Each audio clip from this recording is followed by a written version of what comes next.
2025 has been another wild year for production knives, with knife companies really pushing the boundaries on both what we can expect from production knives and the prices we can expect them at. Still, I think Remette took a look around at the knife industry and said, hold my beer, because both the Remette Woodpecker and Remette TwoFace pack in a ton of features that once would have only been found in the high-end custom knife world. But the prices that I'm going to tell you might just shock you. Stick around.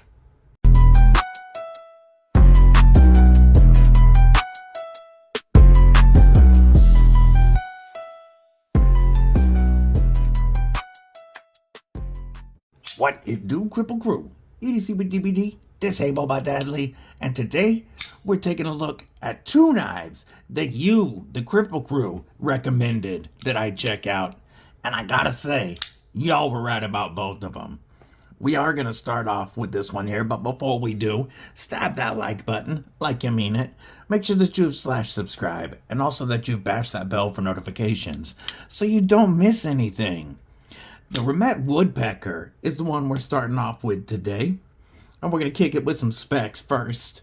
The Remette Woodpecker comes in at 6.97 inches overall length, so just under 7 inches, with a 2.95 inch sheepfoot blade of M390 steel with a flat grind and a dual finish. We have a close length of 4.02 inches, a blade stock thickness of 120 thousandths, and a weight coming in at 4.8 ounces. One thing that I think you may have already spotted is these awesome titanium scales are not showing any visible hardware. This knife sports zero visible hardware anywhere on the knife. We're going to show you how they did that in a minute, but first, let's talk about that action. So, this is an inset liner lock, and we have a nice early lockup at about 35-40%. We do have some cutback access right there to that lock bar, and the lock bar itself is chamfered, and it is very easy to grab and move out of the way with zero lock stick. Falls closed easily on the cage ceramic ball bearings. Methods of deployment: we have a blade hole that works great for the reverse flick, the thumb flick as well, or you can rock that front flipper. The rollover works, the front flip works, and let's see if I can get a good grip on this tie. I don't know that I can get the right grip for a reach around. Almost. I could find it. I'm sure if I had it for a while, I could find it. But the front flipper and blade hole both work very well. And one thing that I want to point out on this blade hole is you have it cut back here, and then you have this ledge. So even if your finger doesn't grab the hole itself, it's going to catch that ledge, and it'll kick it right out. The detent is tuned very well as long as your finger is out of the way of the blade for either method of deployment. And our ergos on this, even though it is a shorter sub 7-inch knife, because of the 4-inch grip and that sharpening choil, I can easily get a comfortable 4-finger grip on this knife, and that all of that jimping really locks me in. That jimping is also done very well for the front flipper, so that I can do the rollover very easily. Our choil, or our sharpening choil, is just ahead of this nice flat spot. So I really do have a comfortable place to put my hand and lock in. The size of this, a pinch grip, makes it very easy to get that nice low tip down. Utility grip, make use of that point. But we're about to talk about that hardware. I do want to mention that we have this awesome milled titanium pocket clip that you could put a tritium insert in. It is tip up as the gods intended, but it is not reversible. As you can see, the pocket clip also has no visible hardware. We have this machined back spacer that also has a lanyard spot in the back. And that back spacer is hiding a little bit of a secret.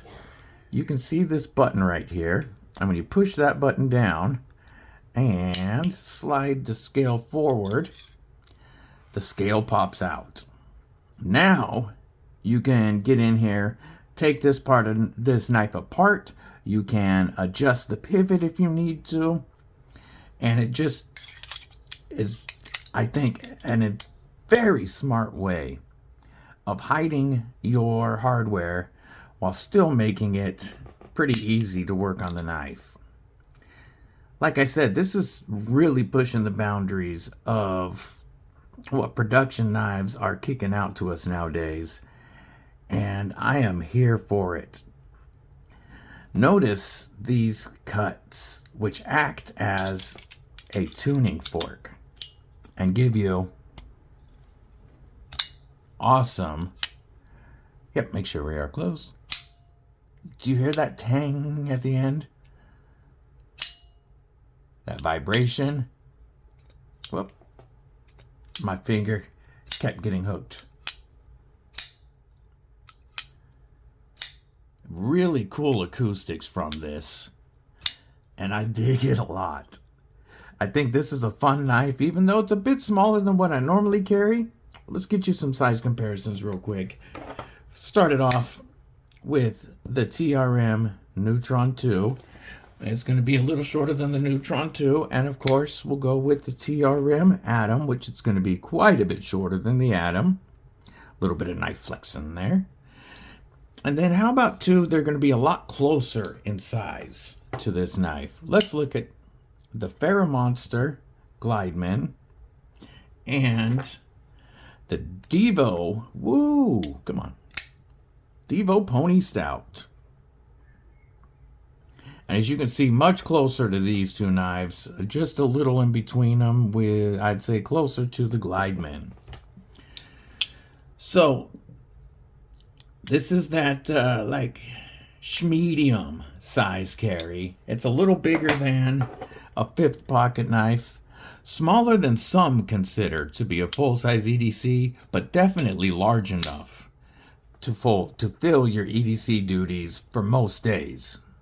That M390 blade came very sharp, and it's going to maintain that edge for a good long time.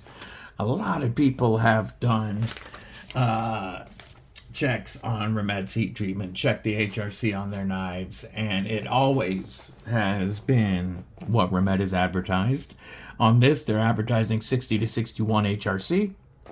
I am perfectly content with that on M390. You're going to get good corrosion resistance, okay toughness, and good edge retention ability. So, definitely a well-rounded premium super steel and a good fit for this build.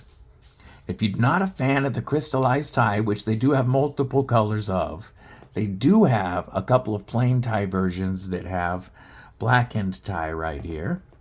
You do have a little bit of texture right here that you can feel slightly. I mean, it doesn't make a big difference in the grip, but this doesn't feel slick because of how wide it is this way, and it's nearly ½ an inch thick, so it definitely gives me a good grip, especially with that jimping. Our stop pin lands well under the tang of the blade there, so we've got pretty good lockup, pretty solid, and just a wicked premium knife. If you like the medium size knife, if you just want something with zero hardware to rock on a date night or to show off, the Remette Woodpecker, pretty dope knife. But now, the Remette TwoFace is the one that I was really excited about. We're going to start it off again with the specs, and the TwoFace comes in at 7.8 inches overall length, so this is definitely a full-size knife, with a 3.03 inch blade of, again, M390, this time 60 to 62 HRC, perfect. We have this wicked drop point with a dual flat grind, so we've got a very high flat at the tip to allow for better sliciness, and a lower flat grind back towards the choil for more strength. We have a close length of 4.49 inches, a handle thickness coming in just over half an inch at 540 thousandths. We have a nice chunky blade stock thickness coming in at 160 thousandths, and a weight of just over 4.5 ounces. The TwoFace has multiple forms of deployment. You've got the thumb studs, which are harder for me to use, but I can use, let's see if I can use that blade cutout for my thumb. Okay, so on the thumb, I seem to be locking myself out right now, but the reverse flick off of that fuller is perfect for me. I can get the thumb studs, though it's a little more difficult because of how close they are to the scale, but when you break the detent, the knife flies open. And then we have this flipper tab. The flipper tab works very well. It is tuned very well for it. And it does provide a very comfortable trigger pull here, especially with the choil being crowned, being very soft and comfortable. However, if you like me, and you think that that we should flip or delete the world, well, now you can. So, using your handy dandy T6, you remove the rear flipper and replace it as a front flipper. Drop it down in there. Now, we have an awesome front flipper that works great. Let's see how it does on the reach around. That was a knuckle. I need the angle. I gotta find the angle of the dangle. Okay, still not the best because of the smooth tie. To get my finger out of the way, once it starts opening, is not the easiest. But that rollover is money. And listen to that.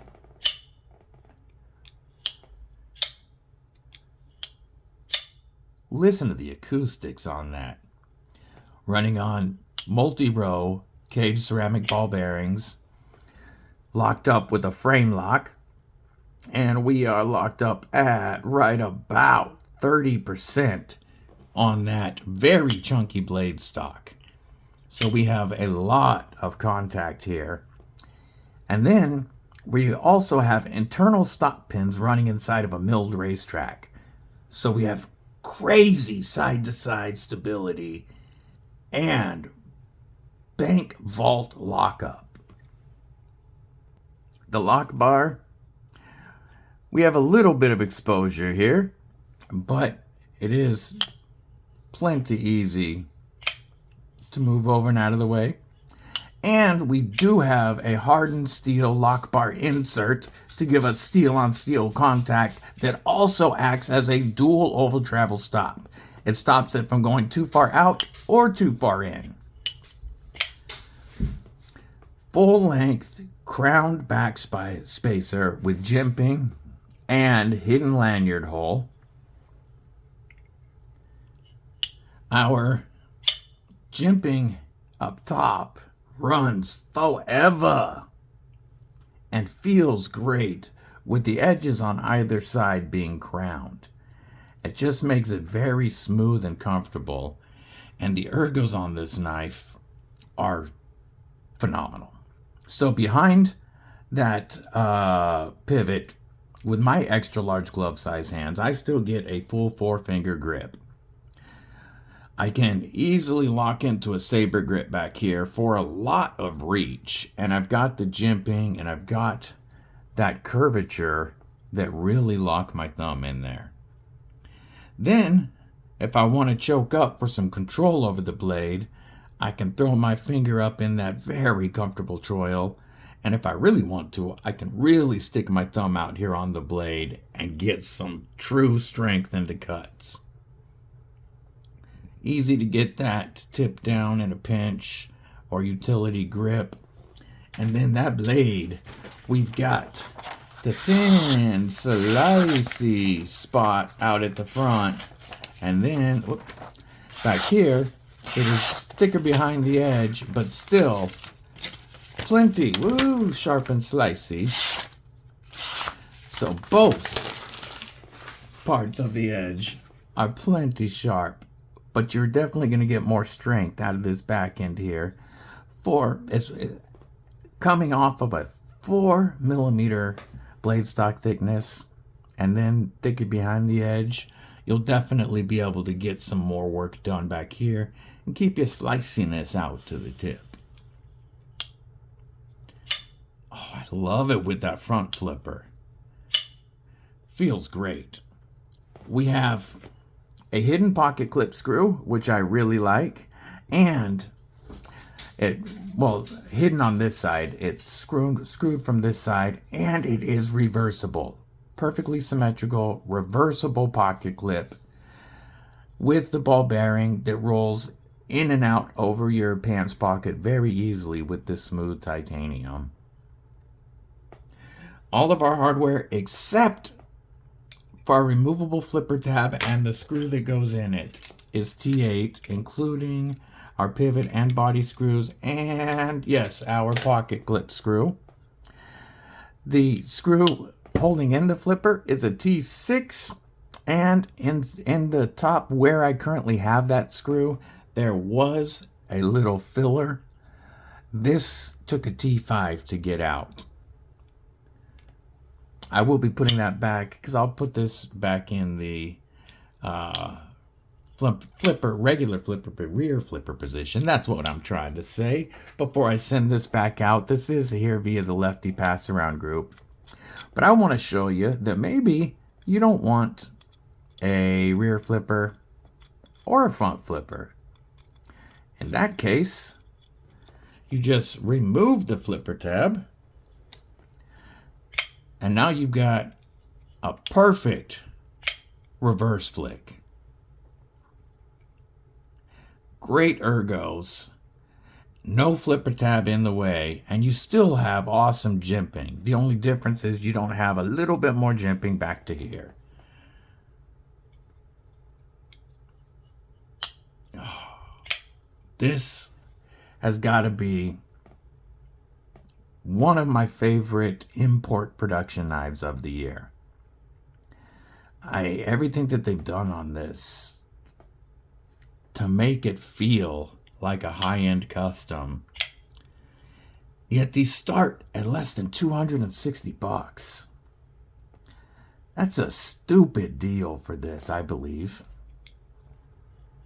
They have multiple colors. There is a full DLC version. That one is a little more. That one goes for just over $300. Again, still worth it. Let's go with our size comparisons again. Here is that TRM Neutron 2 and the TRM Atom. Much closer to the Atom. Like I said, this is a full-size carry.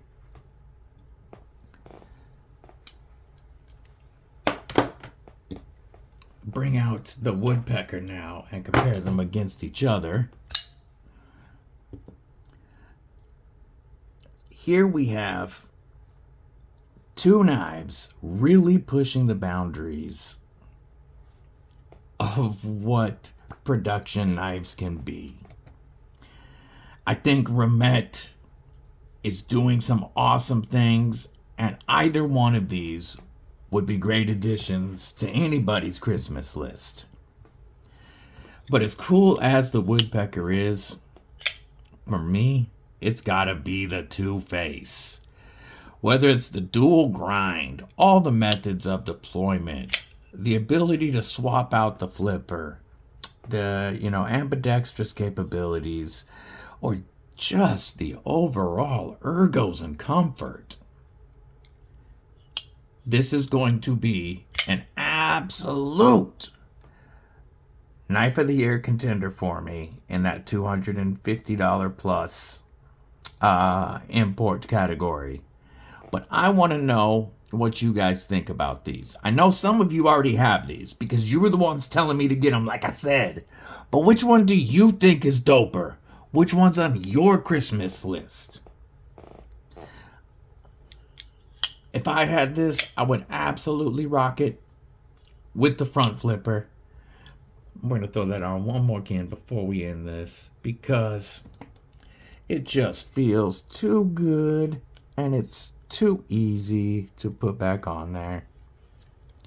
There we go. Oh, all day long. I'm bad about it on that TwoFace. I'd be rooting for this one over Batman. I don't know about you guys. Anyway, until next time, have a killer day, night, morning, evening, whatever it is, wherever you are. Stay safe, stay frosty, but most importantly, folks, stay deadly.